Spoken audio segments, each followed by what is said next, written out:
Yeah, well, I think US is still great with respect to innovation and fostering entrepreneurship.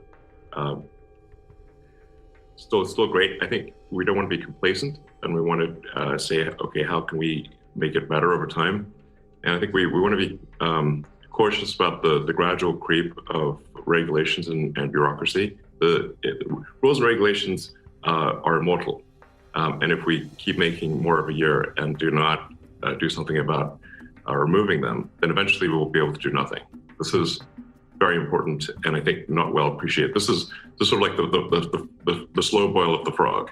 You know, his frog doesn't jump out because it gets just slightly hotter each year. We should be aware of this, I think, particularly at the state level. Sure. A lot of the time, the best thing that government can do is just get out of the way. And so I would say that's the default, probably the best thing to do. Then after that would be ensuring that there are not artificial monopolies, that there is a fertile ground for startups, and because what can happen over time is that you can get regulatory capture by large companies, where they influence the regulators and the legislators to favor their situation, and then you have a forest of redwoods, and you just can't. The little trees can't grow. So we really want to have an environment that tends to favor smaller companies and startups. The big companies really don't need the support, but they will generally try to work the system to establish a monopoly of some kind. We should be wary of that. In general, it's like I think we could consider changing the way we think of things from, say, capitalism versus communism. I apologize for the long answer, but I think this is kind of capitalism versus communism, and think more in terms of feedback loops. So, is a given organization, does a given organization, government or commercial, have a good feedback loop for the customer, whether it's the people as a whole or whoever the customers are? And if you've got like a duopoly or oligopoly, they're generally going to have a weak response to their customer. And if they're a monopoly, they're going to have the weakest response to the customer. And the reason that government, I think, is often the worst at responding to the customers being the people is that they're a monopoly that can't go bankrupt, or usually cannot go bankrupt. So there's not really a cleansing process for government short of a catastrophe. So, I mean, if you want to complain about the DMV, what's the alternative? Yeah. Well, I think that this is not a Silicon Valley problem. It's a general problem. I mean, if you look at, say, how many candy companies are there? Like, Big Candy is like consolidated into like 3 companies or something, and they also own all the dog food and the baby food. So it's like, when's the last time there was some good candy? What's the forcing function for a new candy bar? I haven't seen one in ages. So we got to watch this like consolidation that ends up resulting in lower responsiveness to the end customer. And like I said, it's like, you can think of like, in the limit, government is simply the largest corporation. Yeah. There's some people, I think it's a false dichotomy to look at government and sort of industry as separate. Government is simply a corporation in the limit. It is the ultimate corporation with a monopoly. But then as you get closer to, like I said, a monopoly, as the feedback loop gets weaker and less responsive to the customer, that's where you have something which does not maximize the happiness of people, which should be our objective overall.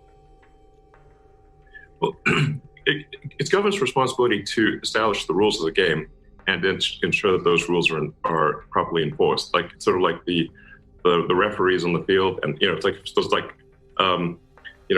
football or something. Then you got the rules, and you got the referees. You got to make sure the rules are the right rules, and the referees are enforcing the rules. I think that's an important role for government, to ensure that the rules are correct and that the incentives are what we actually want them to be for, like I said, the long-term maximum happiness of the people into the future. Where I think government does not do a great job is when they want to not just be a referee on the field, they want to be a player on the field.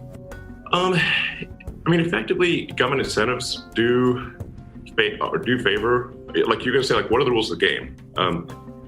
This is obviously an imperfect analogy, but I do think it is a pretty good one, that you want the government to be carefully focused on ensuring the rules of the game are what we actually want them to be, that we're getting rid of old rules. This is very important, which is not occurring, and that the rules are enforced such that we have ethical behavior of companies. Now, there are times when you have an unpriced externality, such as the CO2 capacity of the oceans and atmosphere. So then, if that is not priced in effectively, then you can get behavior, in industry behavior that does not, that we think is arguably not good for the environment or not good for the future of the planet. Most of the time, provided pricing is correct, you will see correct behavior from private industry. So, that's like one example where if we effectively price carbon, we'll see the right behavior, and then the government does not need to try to pick technology winners and losers. They can simply incent the outcome. I think it's incredibly important that government focus on incenting the outcome, not the path. First of all, Tesla and SpaceX obviously have massive operations in California. In fact, it's worth noting that Tesla is the last car company still manufacturing cars in California.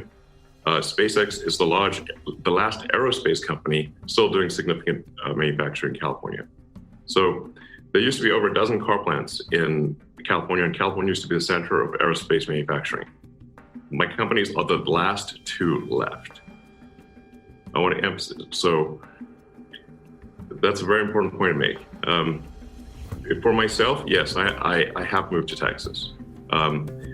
We've got the Starship development here in South Texas, where I am right now. We're hopefully going to do a launch later today. And then we've got the big factory development just outside of Austin. Well, I mean, in my case, the two biggest things that I've got going on right now are the Starship development in South Texas, which was done, this was set in motion like 5 years ago. And then the big new U.S. factory for Tesla, which is called Giga Texas, just by Austin. So those are the two biggest projects. So these necessarily drive the use of my time here. And then the other big thing for Tesla right now is the Giga Berlin. So I was in Berlin, spent a fair bit of time in Berlin working on that. I think there's California is great. So there's a lot of things that are really great about California. Obviously, it's the biggest economy in the country, most number of people. I do think that there is something that happens when, if it's, go back to the sort of sports team analogy, like if a team has been winning for too long, they do tend to get a little complacent, a little entitled, and then they don't win the championship anymore.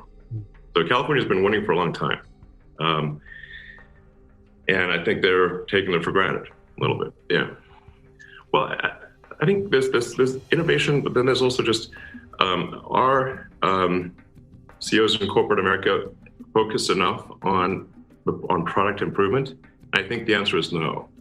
And I think generally my advice or my recommendation would really be spend less time on finance, spend less time in conference rooms, less time on PowerPoint, and more time just trying to make your product as amazing as possible.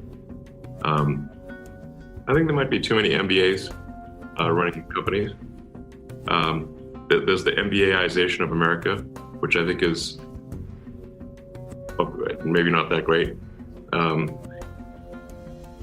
There should be more focus on the product, the service itself, less time on board meetings, less time on financials. The financials come as a result of, like you say, like, what's the point of a company at all?